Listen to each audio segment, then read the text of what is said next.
No ways. Caracal's coming right this way.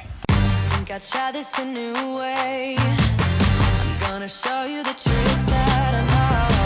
I'm getting tired of talking, and I need more of a show right now. It's time that you made your mind up, 'cause lately all it ever does is change. Feels like we're only talking, going round and around, back around. I will fight like no other every day. I won't stop like the others. I will stay. 'Cause now is the right time, and I'm feeling alright. I'm playing your game like I know I can win right now. You got me on tonight, 'cause loving you is like... After seeing Henry, the old cheetah female, in the Aub riverbed, I turned onto the upper dune road that crosses over to the Nossob riverbed. And just before Valpan, another surprise lay waiting behind a white Hilux.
There we go, folks. That's 2/3 of the way to Nossob.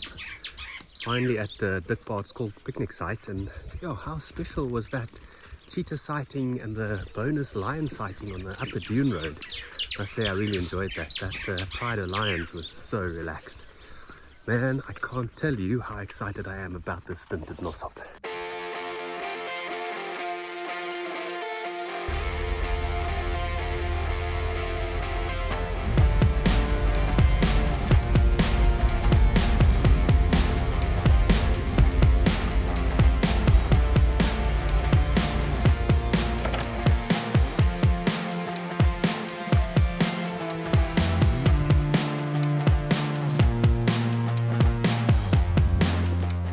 I have finally arrived at Nossob, folks, for the final leg of this Kgalagadi adventure, and I'm camping on the premium campsite number 9. So let's hope it's a good one.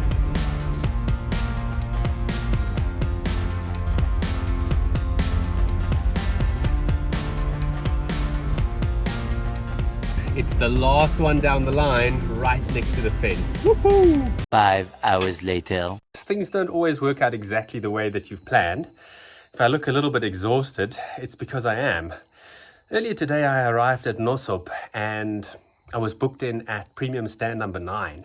And as I drove up and I saw it for the first time, I thought, wow, this is a good stand. Oh boy, it's a good one, folks. It's got a view on the fence and it's right on the far side.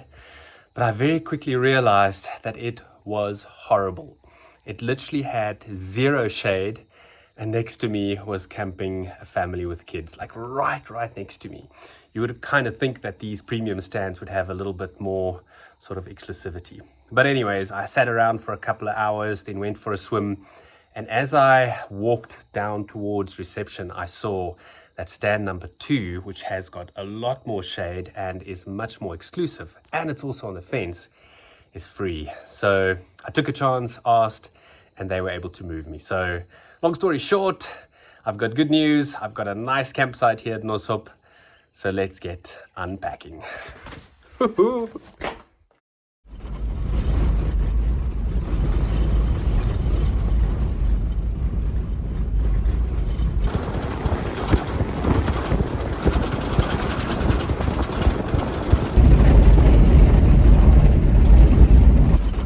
The previous day I had asked my followers on Instagram which waterhole they think I should stake out first, and it was fellow photographer and Kgalagadi lover Andrew Ackerman whose advice I trusted the most.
This morning I actually came out to Bedinkt Waterhole where I've been sitting for the last hour and a half, but it's been relatively quiet. I tell you what, the roads north of Nossob are so corrugated. It's really bad. So much so that I don't really feel comfortable putting poor Tom Cruiser through it. It's just not good for the suspension. So I've kind of used this time to reassess my plans here for Nossob about how I'm going to do game viewing. And I think rather than driving around a lot like I did at Tweerefuren or Mata, I'm going to spend more time at waterholes, and it'll probably be ones closer to camp. So Rooikop, the camp waterhole itself, and Kubiki Kwap, and maybe some time down at Marisagat. For now, I'll stick it out at Bedinkt for the rest of the morning. Who knows? Maybe I get lucky.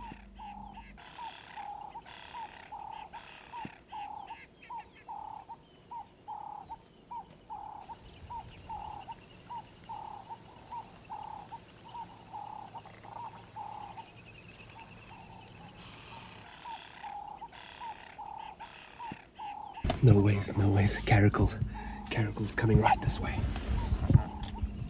Wrong lanes.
Man, this is so exciting. My heart is racing. This is the first time that I've ever been able to photograph a caracal in the wild. I've seen them before, but I've just never had the opportunity to photograph them. This is a very special day. People often ask me how I get so lucky when I'm on safari, and I always answer, it's all about planning. Knowing which camps to visit at what time of the year, which roads to drive at specific times of the day, and which waterholes to stake out to see specific animals. All of these questions and more are answered in Kgalagadi Self-Drive, Routes, Roads and Ratings, a book that contains information about each and every waterhole in the Kgalagadi, as well as the stretches between them, along with all the camps of course. If you use the link at the top of the video description to order it online, you'll get a 10% discount.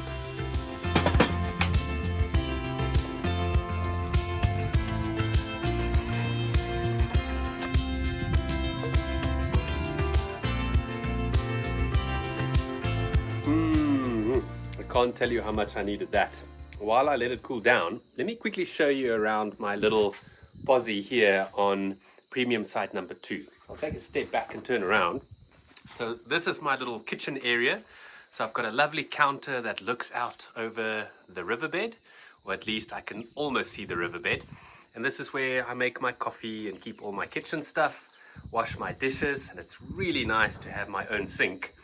You'll see that I also have a power point, and that's what I currently use to charge the Bluetti EB70. So the reason I still have this out is I do take that unit into the tent to run a fan at night, and it just means I don't have to run the cable all the way that way. So still coming in very handy even though I have power here. On this side I've got a little sort of, I call it my reading nook. So I store a few things there. I've got my book for this afternoon, Kgalagadi Self-Drive, Routes, Roads and Ratings. Go and check out the link in the description. And my comfy chair to just sit back and relax and kill the hottest hours of the day. Out here you'll see I've pitched my tent over there. Doesn't look like much shade now, but late in the afternoon those trees give very nice shade. And then if we walk around here, you'll see this is what makes it so nice. I've got my own toilet, my own sink, a shower, and then also a place to store all my clothes. So this is definitely one of the biggest reasons why I got this stand, is to have my own ablution facilities, because I'm not a big fan of public ablutions.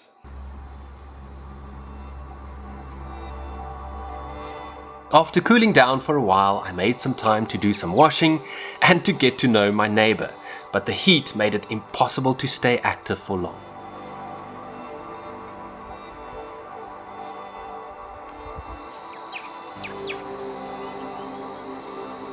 It was so hot that I decided to skip the afternoon game drive and spend some time in the camp hide instead.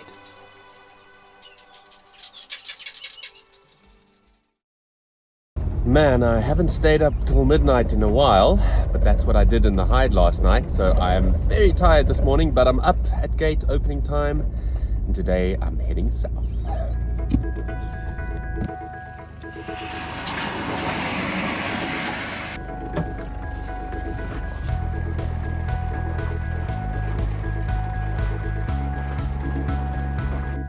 It's 5:45 in the morning and I've come down to Rooikop Waterhole, which is the closest one to the camp. And I decided to sit here this morning instead of further away like yesterday, just because I can be here during the coolest hours of the morning, which hopefully means some predators will come down. Still tired from sitting in the hide last night, but it was worth it. I had a cool lioness sighting. She was very shy, so I couldn't put my spotlight on her, but she kind of snuck away across the riverbed from the Botswana side and had a short drink. So yeah, fingers crossed some more relaxed lions come this morning, and luckily I've come prepared as well.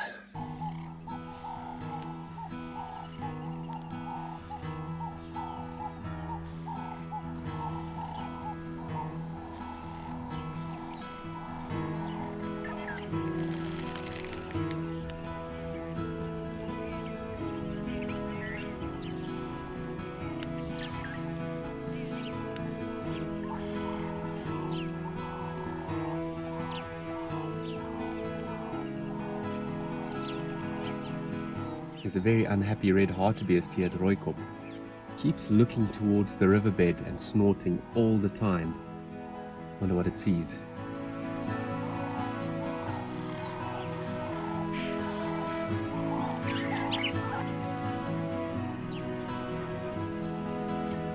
One of the sort of tricky things here in the Kgalagadi, you never know, should you be staying at the waterhole or should you be driving around and searching? Someone else just stopped here saying that they saw a lion with a kill at Marisagat, but quite far away, but a lot of jackals around. So suddenly you start getting FOMO again and you think, oh, but maybe I should go there. But I think if yesterday's CARACAL sighting was anything to sort of go by and to learn, was that patience pays off. So with the roads being as bad as they are, I think I'm going to stay put and hope something special happens.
Now to see where she's going to drink, whether she's going to drink at the waterhole itself or at the sort of natural pond next to the camelthorn tree.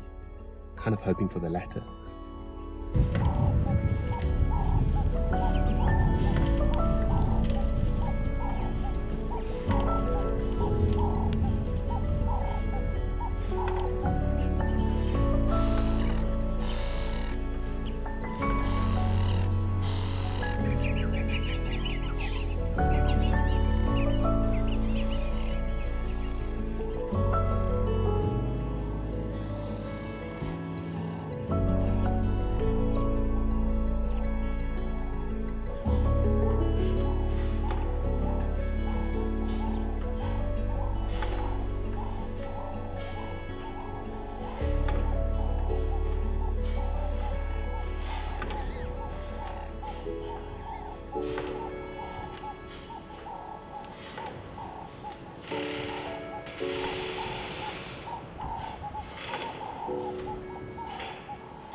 Sitting and waiting at Bedinkt and Rooikop Waterholes these past 2 mornings, as opposed to driving long distances, had been incredibly productive, and that would be my plan going forward at Nossob.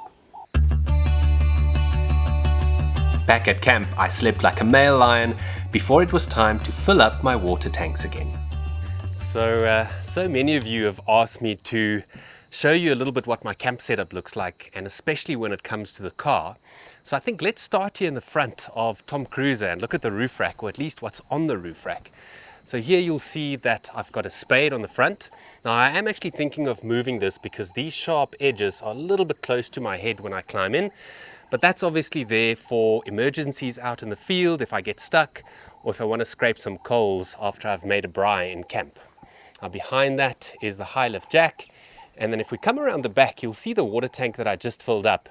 That's been working really well, but I must say this little tap that I've made here by just putting a few components from the hardware store together is not working so well, because as you can see, it can actually swivel all the way around, and that means when I drive it sometimes shifts, and when I open this door it then gets stuck and a bit of water leaks out. So that's obviously not ideal out in the field, so I'm going to have to make another plan there. But it has been very handy having my drinking water at the top and sort of just handy on tap.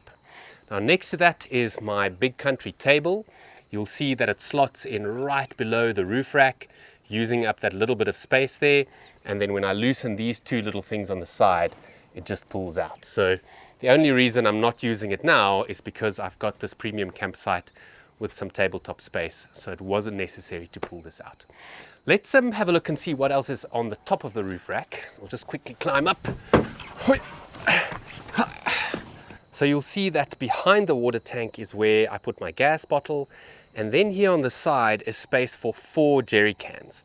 Now at the moment I've only got 2 there because it's only a little bit of extra fuel here in the Kgalagadi for in case I run into trouble at one of the camps, if a pump is broken or something like that. And I've also got to be a little bit careful not to put too much weight here at the back, which, for instance, if I have 4 full jerry cans and the full 40-litre water tank, that would be too much. So I'm kind of just shifting things around and making sure that I try not to go over that 100 kilogram limit, which is what it is for the Prado's roof. And then beyond the jerry cans, you'll see that I have my second spare wheel. Now, you'll see that it does have a bracket that helps me pull it down onto the roof rack, but I've also used this ratchet strap to really pull it tight, because I have noticed that if I only kind of screw it on, it does tend to rattle loose. And then next to that is one of my favorite items, the wood box. And what's really cool about that is you can just take your wood, whether it's wood you pick up in the field in places that you're allowed to, or wood that you buy in the shop, and you just chuck it inside. You don't have to strap it down, and there's very little chance of that then rattling loose or falling off. And in fact, what I've been doing moving between camps, instead of packing up my whole tent and stuffing it into its bag, which you all know can be a bit of a schlep, I just pop it there in the wood box, put the heavy wood on top, and then drive to the next camp. So that has been very, very handy. And then in front of that, you'll see that there's a big open space. Now you might remember that's actually where I put my big bag that takes a second table, my 2 chairs, and also the ground sheet. Right, let's go to the other side of the car.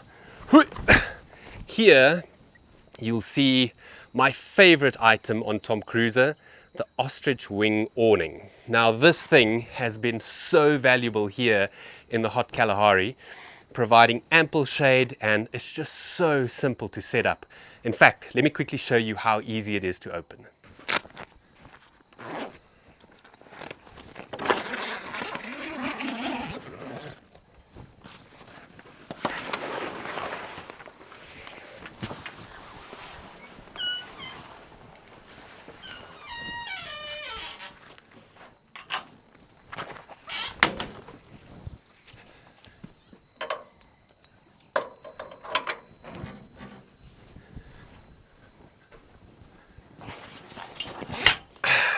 How simple is that?